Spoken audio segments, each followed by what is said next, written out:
adding a bunch of leverage, adding, sub-debt and more sub-debt and, sucking down management fees, et cetera. I think it's going to be the firms are going to have to add real value as opposed to just buying low and putting on a bunch of debt and stripping out a little bit of costs and flipping it in 2 years for a nice return. Okay. I think that the fundraising is going to be much harder for venture and private equity firms over the next few years for a whole variety of reasons.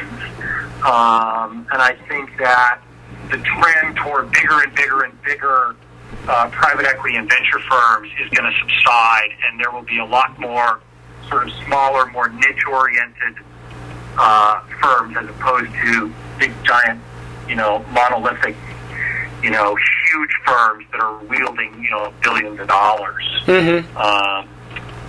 I think people are going to be looking for more, local expertise, industry expertise, within a private equity firm, instead of trying to be all things to all people and a venture firm. So I think our industry is changing. I think the 2 and 20 is going to change. It's already kind of changing, if you're familiar with what that is. I think sort of the traditional terms that LPs invest in private equity and venture firms are in the process of changing. That's probably more than you want. No, that's perfect. I'm actually not too familiar. What is the 2 and 20?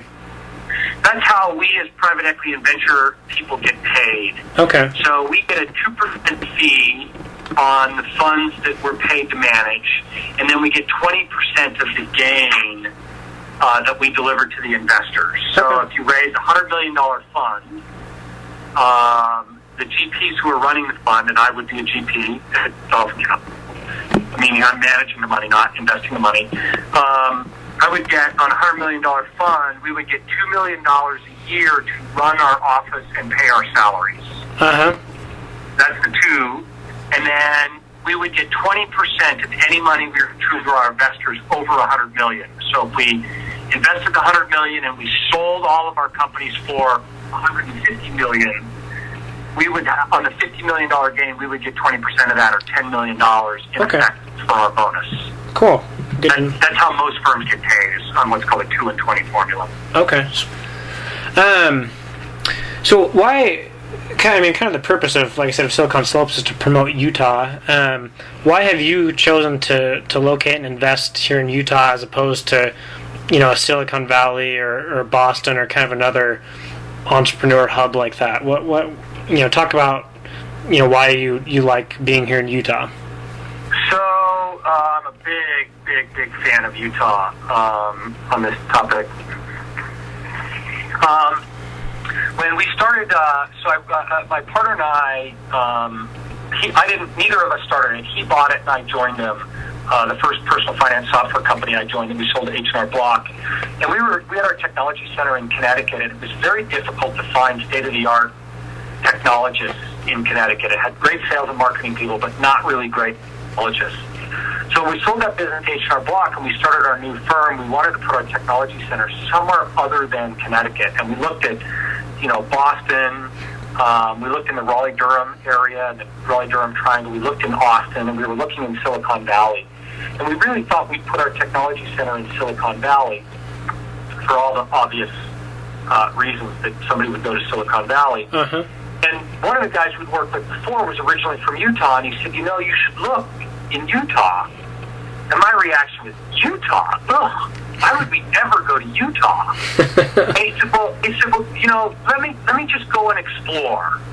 And I honestly thought it was a boondoggle. It was just a way for him to get a free trip to come back and see his family. But he came back, happened to be at the moment in time, which is probably before you were born, but when Novell bought WordPerfect, just after Novell had bought WordPerfect. Uh-huh. And Novell was laying off and getting rid of a lot of the WordPerfect people, trying to rationalize the two companies when they put them together. And we put together an unbelievable technology team in Orem literally over the weekend. We found 10 programmers that were unbelievably talented and cost us probably $30 less than what we thought we were going to have to pay if we were in Silicon Valley. So that was a great benefit. It was probably the single best decision we made in starting and building that company called Home Financial Network. We had an unbelievable technology team here. The work ethic here is absolutely fantastic. People don't, go out and party all night long and therefore come in late the next day. And, it's a very loyal employee base. The odds that they're going to have somebody from Silicon Valley come along and offer them, 20% more if they move to California are pretty slim. Most people aren't willing to pack up and leave their families and leave Utah for just a little bit more money. The ties here are too strong. So there's much better loyalty here, I think. Okay. I think it's a great place to put your technology team.